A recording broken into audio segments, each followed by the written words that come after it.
for the incredible Rolando Gabriel D.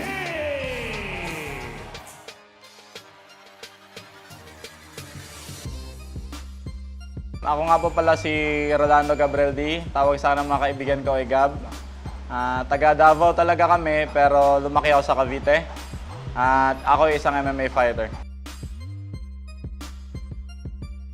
Ako ay lumalaban sa featherweight division, 145 pounds, in kilos, 66 kilos. Sa PXC ako lumalaban yung Pacific Extreme Combat. Isa siya sa pioneer MMA org sa Asia. One of the biggest org in Asia, kaya nagsimula akong lumaban, 21 years old, late na ako nagsimula. Pero ano na talaga ako, yung mahilig na talaga ako sa suntukan since birth yata. Kasi may father sa boxer, he's a world champion before. His name is Rolando Navarrete. And nasa blood ko na yung pagiging fighter. So bata pa lang ako, hinahanap na ng katawan ko may pagsuntukan, mag-compete. And ang problema, hindi ako pinapayagan ng mga magulang ko kasi I'm studying. Pero nung pagdating ng 21 years, nung nag-21 na ako, nakita ko ang MMA, nag-train ako ng MMA, then pinilit ko talaga lumaban. So, yun, nandito ako ngayon. For 5 years, I am fighting. Tapos ngayon, naglalaro na internationally.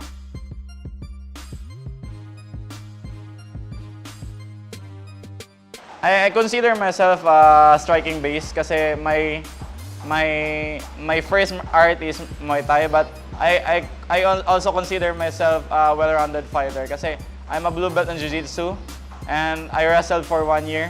So, kahit saan mapunta yung laro, I am comfortable. Pero, my main weapon is my striking. But, if the fight mapunta sa ground, or if I need to wrestle, I also have the knowledge. Always training kasi naniniwala ako sa yung prinsipyo ko Kaizen, yung continuous improvement. Kasi, ang tunay na martial artist naman, they don't just train for a fight, they train to improve yung sarili nila. Kaya even without a fight, nag-training pa rin ako, but compare sa merong kang goal na merong kang laban, mas hard kasi yun. Like, kunyari, ngayon wala akong laban, I train once a day, tapos nagtuturo ako. Pero pag meron akong laban, I train 3 times a day, tapos tuloy-tuloy yung takbo. So, ang intensity na yung binabago, pero the training is everyday pa rin. My goal is, I enter this sport, my goal is to be the best in the world. Yun yung goal ko kasi my uncle once told me, sabi niya sa akin, pag mangarap ka sa isang bagay, hindi ka mangarap sa maging average. Mangarap ka na yung pinakamataas na. So kung sakali hindi mo maabot, hindi ka below average. So my goal is to be the best in the world. My goal is to enter UFC.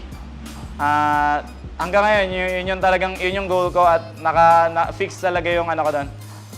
Yung crosser. Yun yung gusto ko mapuntahan. According sa PXC, they will give me the title fight against Min Guli from Korean Top Team. Pero no date pa kasi hindi natapos pa nila yung event sa Guam. So, naghihintay ako ng date but meron ako opponent and sure na yung belt title fight. So, yun yung pinaghahandaan ko ngayon. Once na meron ng date, ibabaghin ko na yung intensity ng training ko.